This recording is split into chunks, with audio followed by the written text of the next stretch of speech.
once again, I want to get something straight.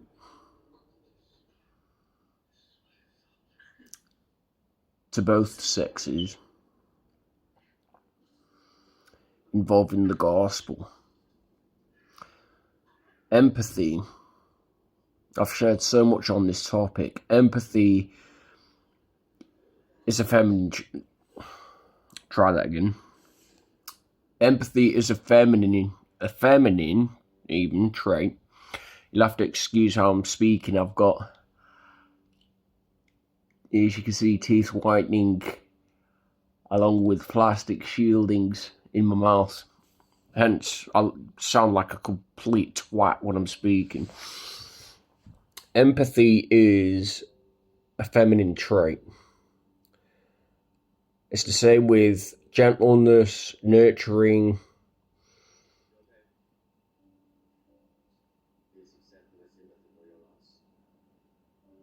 meekness, and all of these other things. They are feminine traits.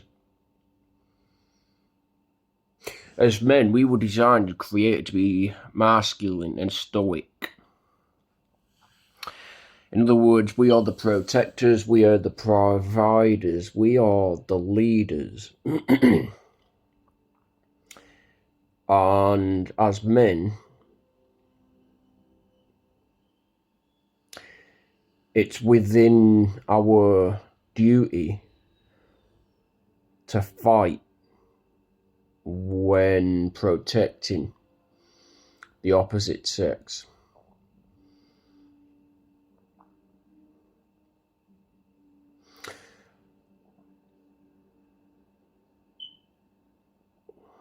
And guys, like I said, that display these characteristics that are expected within a feminine woman are also showing signs of effeminacy, if that's the word. In other words, they are acting and living like a woman. Men were also designed and created to get wrath with the wicked. I've shared so much about this as well. Jesus Christ was known to get wrath with the wicked.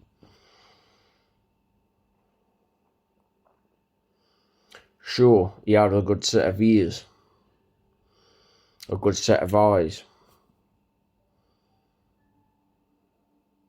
He also had a good tongue and a good mouth when it came down to preaching the truth.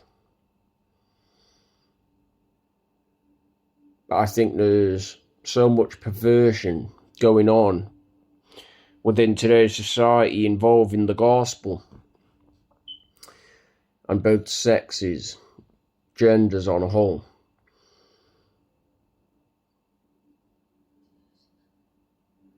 That I can only assume, like I said, that it's going to get much worse before it gets any better.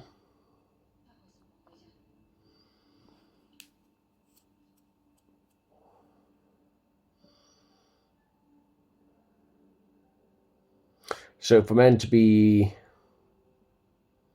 told that it's perfectly healthy and acceptable to live and act like a woman, you're being deceived by the devil himself. We are known to be fighters. We are also known to have killed people. 2,000 years ago, 6,000 years ago, we were known to kill people. Front lines. War.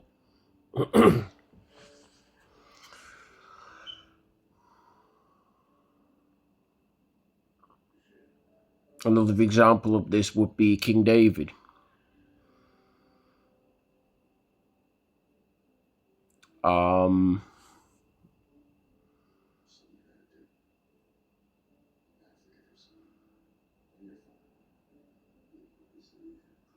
He had an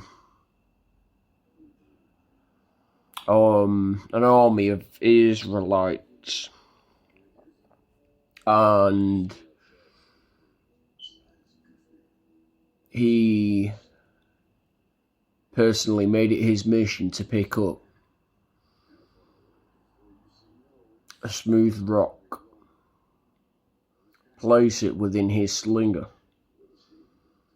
and launch it at the giant's head himself, Goliath.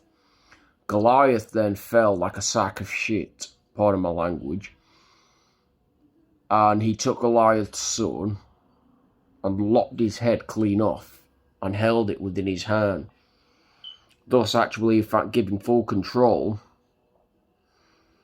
to Goliath's army, and they ended up running and scattering. The point I'm trying to make is David was a fighter. Oh, you best believe he was a fighter. He wasn't this gentle, loving, nurturing, woman-like man. He was a fighter, and he was known to get into war whenever it was necessary in order to protect those that he loved. Still loves, even, if you mind. Ask me, So, this nonsense has to stop. Because it's going way too far. It's getting way out of hand. And I can't stress this enough. Like I said, men were designed and created to be masculine, stoic men. And not girly men. And like I said, gentleness, nurturing, empathy, and all of these other things are feminine characteristics. Think of it this way. Let's say, I don't know, us men were working our asses off at the gym, and we got home from a hard workout, and your wife was at home giving you a back massage, cooking you your wonderful meal, putting on a bit of classical music or whatever it is it may be, asking how your day went, only to then want a cuddle from yourself. She's showing empathy. And she's also showing understanding. She's showing support. And like I said, the point I'm trying to make here is that these are characteristics we would expect to find within our wives, and not the wives within their men. And this nonsense has to stop. So many years of propaganda, Hollywood nonsense, and false representations of Jesus Christ himself have actually perverted the real word of God and created effeminacy within men. In other words, men are now acting like women, and women are acting like men. And is there any wonder why no sexes are actually winning when involving the dating market, for that matter? Or better yet, the courting market, as I'd like to call it. Because that's technically what it was originally created to be,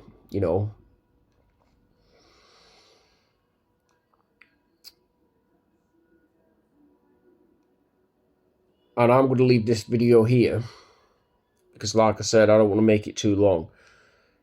And I'm going to leave anyone and everyone of all TV entertainment industries, all biblical scholarships even. I'm going to leave it for you to reflect on yourself and do the study and research for yourselves. And when you've figured it out and you've got the research required, you will know that I was telling the truth the whole time. So men, like I said, embrace your masculinity, keep on fighting, and keep on living. It's what we do best, right? And quit paying attention to all of the distractions and only God knows what else that pervert the real word of God, you know. Yes, in the Bible, it actually says that people were known to cry back in the day. They were also known to get touchy-feely from time to time, the women included.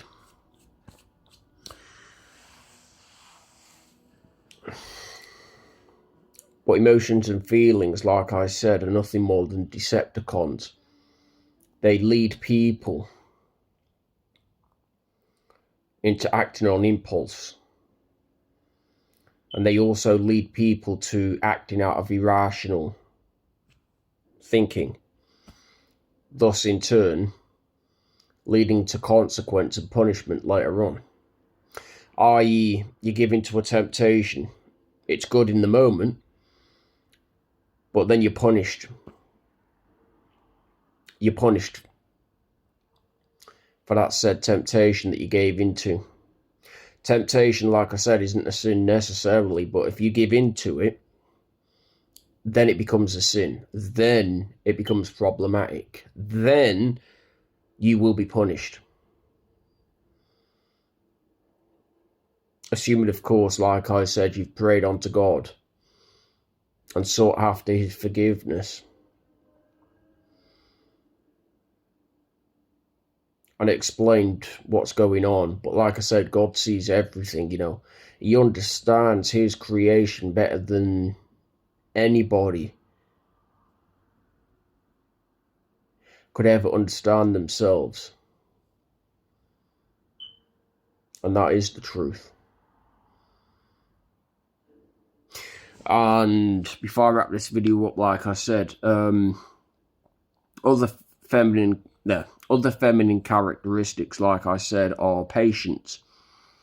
Although, you know, as men, we're designed and created to be patient as well, I guess. But, you know, it's mostly known within females. Wives. What else can I think of before I wrap this video up?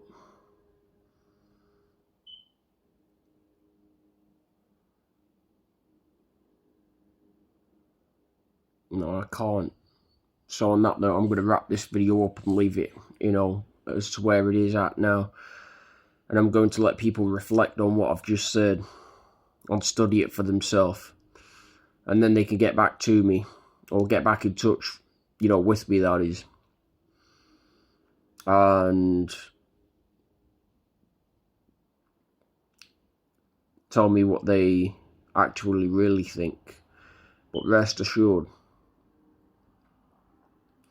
I so happen to have the spiritual tool of discernment.